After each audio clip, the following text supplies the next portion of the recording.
How to enable noise cancellation in Android. Hi everyone, this is Kate and I'm back with another video. Now without any further ado, let's get started. First of all, open up the default phone in your Android device.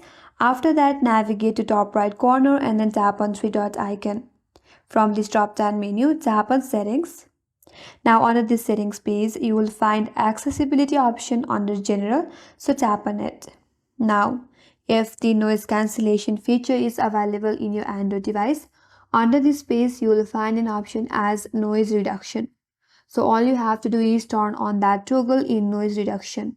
After that, the noise cancellation feature is enabled in your Android.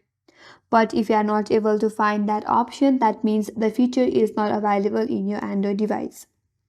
So that's how you can enable noise cancellation in Android, and that's all for today's video. Hope this video helped you, and if you are new to our channel, make sure to subscribe, like, comment and hit that notification bell icon. Thanks for watching and I will see you on next video.